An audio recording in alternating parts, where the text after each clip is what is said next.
Sugar తో బాధపడుతున్నారా? అయితే మీకో గుడ్ న్యూస్. మనకు న్యాచురల్ గా లభించే ఒక పండు బ్లడ్ షుగర్ లెవెల్స్ కంట్రోల్ చేస్తుంది. దీన్ని రోజు తింటే రక్తంలో చక్కెర స్థాయిలు అదుపులో ఉంటాయి. అలాగే దీర్ఘకాలిక వ్యాధుల ముప్పు తగ్గుతుంది. ఈ మిరాకిల్ ఫ్రూట్ మరేదో కాదు, నేరేడు పండు. దీన్ని జామున్ ఫ్రూట్ అని కూడా అంటారు. మోడర్న్ సైన్స్, ట్రెడిషనల్ మెడిసిన్ కూడా నేరేడు పండు గుజ్జు, గింజలు, ఆకులు అధిక చక్కెర స్థాయిలను కట్టడి చేస్తాయని చెప్తున్నాయి. నేరేడులో ఆంథోసైనిన్లు, జాంబోలిన్, ఎలాజిక్ యాసిడ్ వంటి సమ్మేళనాలు ఉంటాయి. ఇవి మన శరీరం పిండి పదార్థాలను చక్కెరగా మార్చే వేగాన్ని తగ్గిస్తాయి. దీనివల్ల భోజనం చేసిన తర్వాత రక్తంలో చక్కెర అమాంతం పెరగదు, షుగర్ స్పైక్ ఉండదు.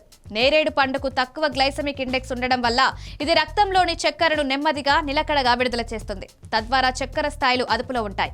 నేరేడు గింజలు రక్తంలో చక్కెరను 30% వరకు తగ్గించగలవని పరిశోధనలు చెప్తున్నాయి. నేరేడు ఆకులు పేగుల్లో ఎక్స్ట్రా షుగర్ ఒంటికి పట్టకుండా అడ్డుకుంటాయి. శరీరం ఇన్సులిన్ ను వాడుకునే తీరును మెరుగుపరుస్తాయి. నేరేడు గింజల్లో ఉండే ఆల్కలైడ్స్ ఇన్సులిన్లా పనిచేసి కణాలు చక్కెరను బాగా గ్రహించేలా చేస్తాయి. రోజు 1 టీ స్పూన్ గింజల పొడి తీసుకుంటే పరగడుపున చక్కెర స్థాయిలు స్థిరంగా ఉంటాయి. పండులోని జాంబోలిన్ అనే సమ్మేళనం క్లోమ గ్రంథి ఎక్కువ ఇన్సులిన్ తయారు చేసేలా చేస్తుంది. నేరేడులో యాంటీ ఆక్సిడెంట్లు పుష్కలంగా ఉంటాయి. ఇవి అధిక చక్కెర వల్ల నరాలు, కిడ్నీల వంటి అవయవాలు దెబ్బతినకుండా కాపాడతాయి. ఇందులో ఉండే ఫైబర్ డైజెషన్ ను నెమ్మదిగా జరిగేలా చేస్తుంది. దీనివల్ల తిన్న వెంటనే షుగర్ లెవెల్స్ అమాంతం పెరగవు.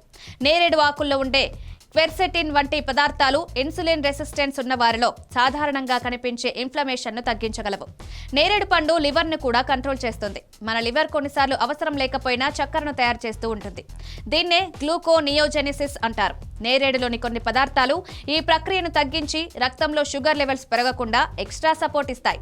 సీజన్లో రోజు 5-6 నేరేడు పళ్ళు తినాలి. అయితే ఖాళీ కడుపుతో తినొద్దు, ఎందుకంటే ఇది చక్కెరను మరీ ఎక్కువగా తగ్గించే ప్రమాదం ఉంది. గింజలను వాడాలనుకుంటే వాటిని బాగా ఎండబెట్టి పొడి చేసుకోవాలి. ఈ పొడిని రోజు 2 సార్లు 1-2 గ్రాముల మోతాదులో నీటితో తీసుకోవాలి. 4-5 నేరేడు ఆకులను నీటిలో మరిగించి టీలాగా చేసుకోవచ్చు. రాత్రి పడుకునే ముందు ఈ టీ తాగితే రాత్రంతా చక్కెర స్థాయిలు కంట్రోల్లో ఉంటాయి. ఆరోగ్యకరమైన డ్రింక్ కోసం నేరేడు పండు గుజ్జును చక్కెర లేని కొబ్బరి పాలు లేదా పెరుగుతో కలిపి మిక్సీ పట్టుకోవచ్చు. నేరేడు రక్తంలో చక్కెరను బాగా తగ్గిస్తుంది కాబట్టి గర్భవతులు, పాలచ్చే తల్లులు ఏదైనా సర్జరీకి ముందు దీన్ని తీసుకోవడం మంచిది. నేరేడు పండ్లను పాలతో కలిపి తీసుకోకూడదు. దీనివల్ల కడుపులో సమస్యలు రావచ్చు.